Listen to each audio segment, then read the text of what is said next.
Batman Arkham Knight just got announced for later this year, and we're gonna cover all we know about it so far.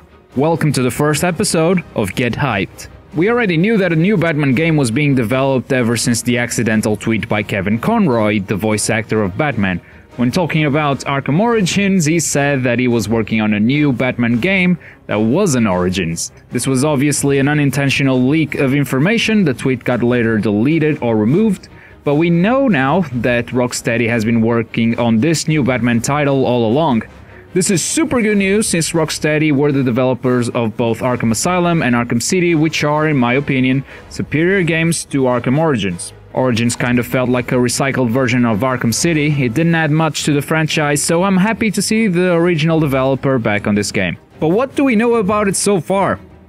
Well, first of all, it will take place 1 year after Arkham City, and I'm curious to see how that works because, without spoiling anything, there's a certain character that dies at the end of Arkham City, so I'll be curious to see how an Arkham game works without that character present. There will also be a new villain built specifically for this game. We don't know much details on that guy yet, other than it's being developed by Jeff Johns, who's the DC Comics chief creative consultant and writer. We also know some villains that will be in the game, such as Scarecrow, Penguin, Two-Face, and Harley Quinn.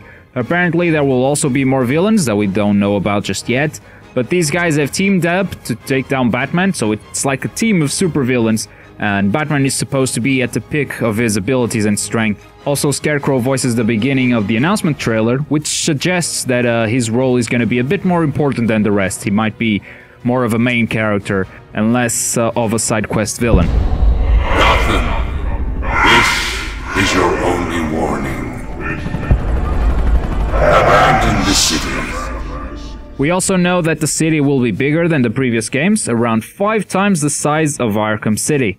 The streets will also be wider because in this game you get to drive the Batmobile, and just imagine driving the Batmobile on the old maps. That looks like a nightmare. According to Sefton Hill, the game director, you can summon the Batmobile by simply pressing a button and it will smash through anything standing on its path. You can also eject from the Batmobile whenever you want and you'll go fly into the air, keeping your momentum, so you keep gliding and grappling, doing that transition from driving into free roaming very smoothly. I am a bit worried about the Batmobile. I mean, they are talking about it like it's a really big deal that you finally get to drive it, and sure, it is exciting, but I really liked gliding and grappling around the city on Arkham City. So I don't know if the Batmobile is gonna bring you any advantage, if it's gonna be fun for a long time driving that thing, or if eventually you will just forget about it and go back to grappling.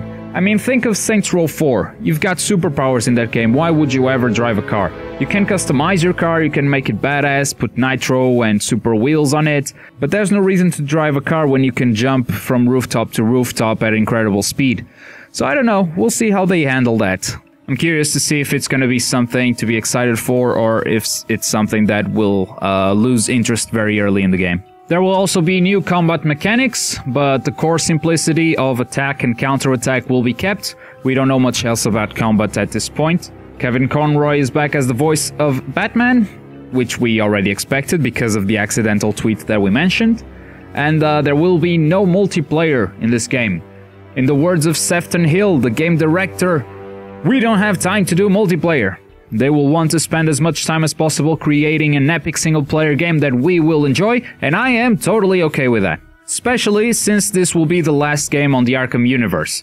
Rocksteady said that they feel like this is the natural end to this story, so this is it. This is the last Arkham game. Of course, that doesn't mean there won't be other Batman games. I mean, maybe they'll just take out the word Arkham from the title and release another one later, but who knows, that stuff is way too far in the future for us to know right now. The game's coming out for PC, PS4, and Xbox One. There will be no version for the last generation of consoles, no PS3, no Xbox 360. The game's being developed on the modified Unreal 3 engine that was used for the previous Arkham games, and since Rocksteady wants to release this game only on the new generation of consoles, it will be very interesting to see how that final product looks in this new generation. It's been announced for later this year already. We are looking at the release date of late 2014. But that is all we know for now. We'll be covering more announcements and news as they come out, so click that subscribe button if you want to make sure you don't miss anything. But for now, get hyped! for Batman Arkham Knight.